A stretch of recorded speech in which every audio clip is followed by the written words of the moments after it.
Guys welcome back to super fast English academy. दोस्तों, उम्मीद है कि आप सबकी तैयारी अच्छी चल रही होगी।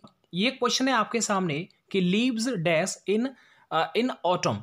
यहाँ पर जो ये खाली जगह दे रखा है, इसमें क्या आ सकता है, ये आपको मुझे बताना है। और इसके लिए देखिएगा, वो ये कह रहा है कि जो ऑटम मौसम होता है ना, उसके अंदर जो पत्तियां होती हैं वो झड़ जाती हैं, मतलब अलग हो जाती हैं पेड़ से, मतलब अपादान कारक हो जाता है।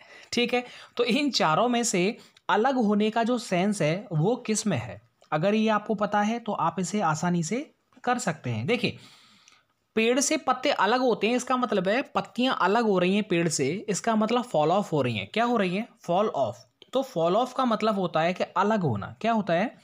फॉल ऑफ का मतलब कि किसी वस्तु से किसी चीज का अलग हो जाना।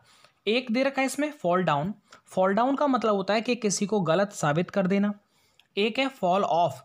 फॉल ऑफ, देखो फॉल ऑफ तो ये, जबकि ये तो सही नहीं है, उसका शुद्धतम रूप है चौथा वाला। एक है फॉल ऑन। हाँ, ये तो होता है। फॉल ऑन का मतलब होता है किसी पर अटैक कर देना, आक्रमण कर देना। ठीक है, तो फॉल ऑन हो जाएगा किसी के ऊपर आप टूट पड़ रहे हैं। फॉल माने गिरना, किसी के ऊपर गिरेंगे मतलब अटैक करेंगे किसी के ऊपर। ठीक है, फॉल डाउन। फॉल डाउन का मतलब किसी ने किसी को गलत साबित कर दिया। तो फिलहाल में पत्तियां जो है वो ऑटम के मौसम में क्या हो जाती हैं? अलग हो जाती हैं। तो इसलिए आपका चौथा वाला सही है एकदम। आगे देखिएगा, आगे और अच्छा क्वेश्चन मैंने यहां पर ले रखा है, इसे आप गलत ही मत करिएगा। देखिएगा, the statesman has the larger circulation all English dailies. इस सेंटेंस में कहीं पर आपको कोई मिस्टेक नजर आ रही है क्या? जब आप इसे आराम से पढ़ेंगे, आराम से धीरे धीरे, तो आपको समझ में आएगा। ज्यादा डिफिकल्ट मैंने यहां पर एरर जो है नहीं ले रखे हैं। ठीक है, अब ये देखिएगा, आपने सुपरलेटिव डिग्री तो पढ़ी होगी ना, और सुपरलेटिव डिग्री में क्या होता है कि द स्टेट्समैन हैज द, अब दा लग रहा है, इसका मतलब सुपरलेटिव डिग्री यहां पर आएगी। तो लार्जर नहीं आना चाहिए, लार्जर नहीं आना चाहिए, लार्जेस्ट आना चाहिए। तो यहां पर लार्जर की जगह पर क्या हो जाएगा? जल्दी से बताओ, लार्जेस्ट हो जाएगा। क्लियर है? और ये आपका बी वाले पार्ट में क्या हो जाएगा? एरर हो जाएगा। इसके बाद और देखिए, इसके बाद एक और अच्छा सा क्वेश्चन मैंने यहां पर ले रखा है, और ये भी बहुत अच्छा है। इसे आप थोड़ा ध्यान से पढ़ेंगे तभी आप इसे सही कर पाएंगे, अदरवाइज गलत हो जाएगा। देखिए, I am very anxious to know how are you and mother are doing. इस सेंटेंस को पढ़ने के बाद आपके दिमाग में क्या आया, ये आपको थोड़ा सा ध्यान से समझना है। देखिएगा, मैं आपको समझा देता हूं। मैंने कल भी कॉन्सेप्ट एक बताया था कि अगर बीच में सेंटेंस में कहीं पर कोई WH आ जाए, कल तो वॉट लिख रहा था, वेयर लिख रहा था, कुछ WH में दे रखा था, लेकिन WH नहीं है, हाउ दे रखा है। अगर बीच में और लास्ट में सेंटेंस के कोई भी क्वेश्चन मार्क नहीं है, इसका मतलब मैंने ये बोला था आपसे कि ये जो WH होता है ना, ये क्या होता है? कनेक्टिव का काम करता है, दो सेंटेंस को जोड़ने का काम करता है। ये मैंने कल बताया था।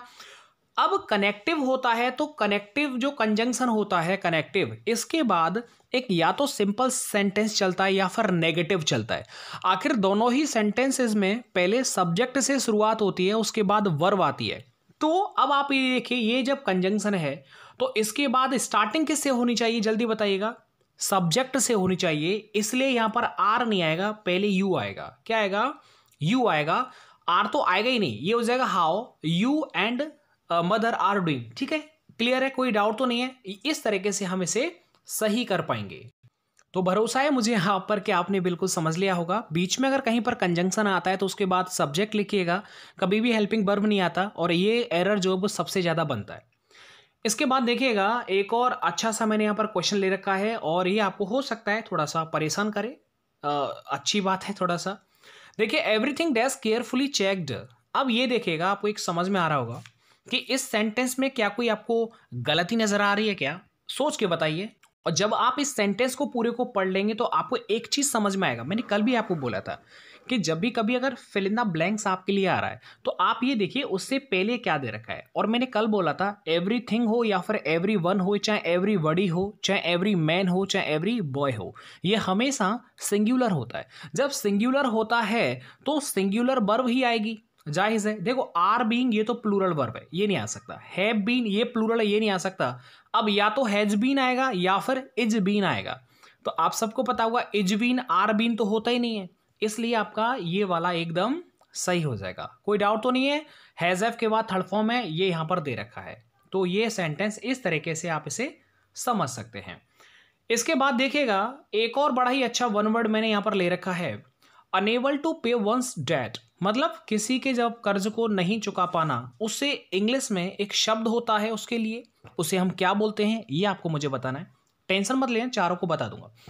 अनेबल टू पे वंस डेट। अब इस सेंटेंस को जब आप पढ़ेंगे तो आपको समझ में आएगा कि किसी का कर्ज है और आप उसे नहीं चुका पा रहे हो, उसके लिए यहां पर वर्ड पूछा है। तो उसे एक वर्ड होता है, कंगाल बोल सकते हैं, दिवालिया बोल सकते हैं, मतलब इनसोलेवेंट। क्या बोलते हैं? इनसोलवेंट। इनसोलवेंट मतलब ए वाला जो है वो आपका सही हो जाएगा। क्लियर है? कोई डाउट तो नहीं है? इनसोलवेंट ये इसका मतलब होता है कि कोई व्यक्ति किसी के कर्ज को जब चुका ना पाए तो। एक है इम्प्यूट। क्या होता है इम्प्यूट? अच्छा वर्ड है, देखिएगा।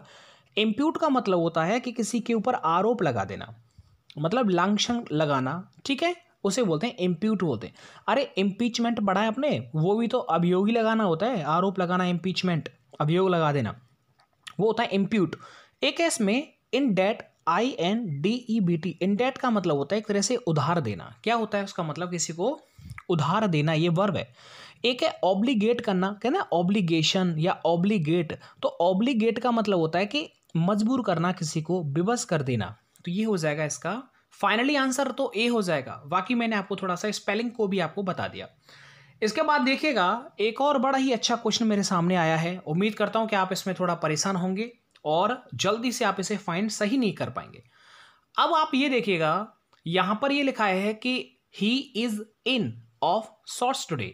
ये आपको खाली जगह जो ये डैश लिखा हुआ है, इस जगह पर आपको बताना है कि he is in of shorts today.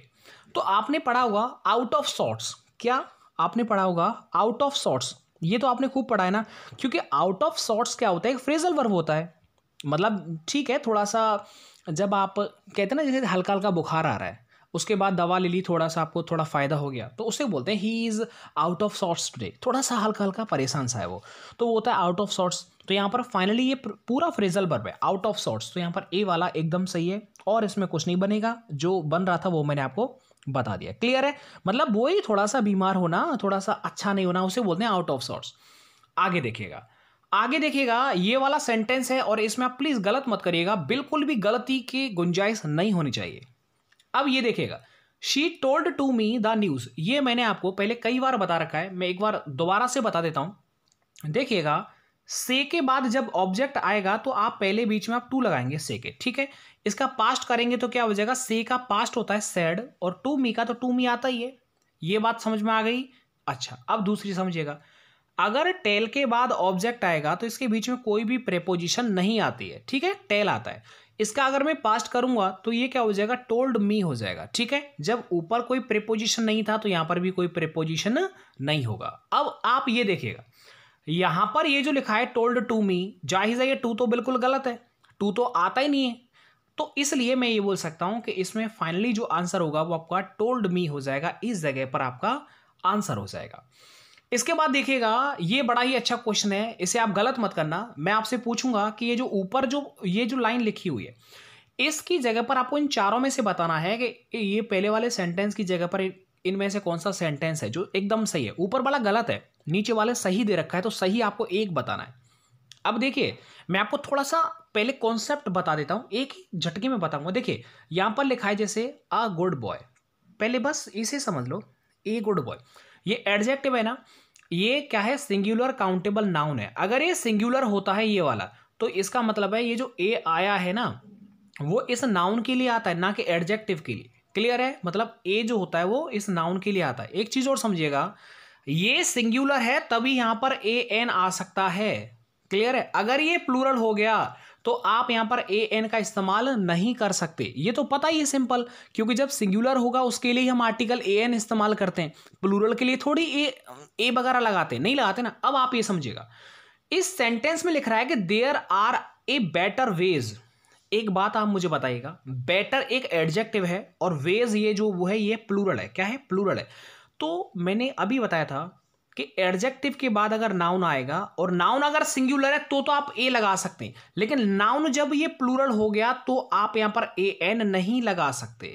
ठीक है, तो बस ये हो गया आपका। तो ये हो जाएगा तीसरा, there are better ways of solving of the question. एक और चीज समझिएगा, यहीं पर ये देखो ऑफ है प्रीपोजिशन, और प्रीपोजिशन के बाद जब कोई वर्ब आती है तो वो हमेशा जीरंड के रूप में आती है, यानी आईएनजी की फॉर्म में आती है। तो ये दो रूल है, इनको आप थोड़ा याद कर लीजिएगा। आज का वीडियो यहीं पर सॉल्व होता है। कल का मैं एक बार फटाफट से आपको रिवीजन करवा देता हूं कल के पेपर का। अब देखिए कल का पेपर मैंने निकाल लिया है, आप बोलते हैं इसलिए मैं एक बार दोबारा रिवीजन करवा देता हूं, जल्दी से करवा देता हूं, चिंता मत करना। देखिए कभी भी अगर इफ आ जाए कंडीशनल सेंटेंसेस, तो इसमें एक चीज आप याद रखें कि पीछे वाले सेंटेंस में अगर वुड हैव थर्ड फॉर्म दे रखी है तो इसका मतलब इससे जो पहले वाला इफ के साथ वाला जो सेंटेंस होगा उसमें हैड थर्ड फॉर्म चलेगा। तो यहां पर हैड थर्ड फॉर्म कर दीजिएगा, हैड मैरिड हो जाएगा। इसके बाद ये देखिएगा, ये मैं आपके लिए छोड़ देता हूं थोड़ा सा, ये बिल्कुल बहुत सरल है, बिल्कुल बिल्कुल ज्यादा दिक्कत नहीं करेगा। इसके बाद ये भी मैं आपके लिए छोड़ देता हूं सिमिलर, इसका आप स्पेलिंग जरा मुझे बता दीजिएगा, इसका सिमिलर क्या होगा। इसके बाद ये भी मैं आपके लिए छोड़ देता हूं, चलो ये थोड़ा बताता हूं, कंडीशनल है। देखिए इफ आ गया ना, ये जो कोष्टक है इसकी जगह पर आपको कुछ इन चारों में से भरना है। तो मैंने क्या बोला था कि इफ के साथ अगर ये क्या होता है कि अगर इफ के साथ कंडीशनल सेंटेंसेस में लास्ट वाला सेंटेंस अगर फ्यूचर में है, फ्यूचर इंडेफिनिट में, तो यानी इफ के साथ जो चलता है वो प्रेजेंट इंडेफिनिट में चलता है। तो प्रेजेंट इंडेफिनिट में ये दोनों नहीं है, ये वाला है, ए वाला एकदम सही हो जाएगा। इसके बाद देखिएगा डैम्प स्किप, ये आपको बताना है। जो थोड़ा ध्यान जो लग रहा है मुझे कि जो बताने लायक है वो मैं आपको बता देता हूं। ये आप मुझे बताना, ये थोड़ा पढ़ लेना, पढ़ने के बाद ही आपको थोड़ा सा समझ में आएगा, अदरवाइज आप गलती कर देंगे। चलो ये थोड़ा सा बड़ा है इसलिए मैं आपको थोड़ा ध्यान दिला देता हूं, हल्का सा बात है। एक चीज आप मुझे बताइएगा या फिर आप ही करेंगे इसे, चलो आप ही कमेंट करना। ये क्वेश्चन है 2, ये 2 वाला है, आपको इसे बता देना है, थोड़ा पढ़ लेना, गलती मत करना। इसके बाद देखिएगा एक ये और एक कोष्टक वाला, ये थोड़ा अच्छा लगा था इसलिए मैंने यहाँ पर ऐड कर रखा है। ये आप देखेंगे कि इफ के साथ सेंटेंस में हैड थर्ड फॉर्म चल रहा है, इसका मतलब इसकी जो रिमेनिंग वाला सेंटेंस होता है उसमें वुड हैव थर्ड फॉर्म चलता है। तो वुड हैव थर्ड फॉर्म किस में बताओ, सेकंड वाले में। तो यहाँ सेकंड वाला एकदम सही हो जाएगा। और इसके बाद चलिएगा, बस खत्म करते हैं। इसके बाद नया आएगा कल, और रेगुलर जो ये प्रैक्टिस सेट चल रहे हैं, पेपर चल रहे हैं आपके लिए स्पेशल, उनको आप रेगुलर लगाना है। आपको कभी भी छुट्टी नहीं करना, पेपर जरूर लगाना है, कभी भी लगाइएगा, सुबह दोपहर शाम, लेकिन पेपर जरूर लगाना है। चलेगा, मिलता हूं मैं आपको नेक्स्ट वीडियो के साथ। वीडियो को देखने के लिए आपका बहुत बहुत थैंक्स।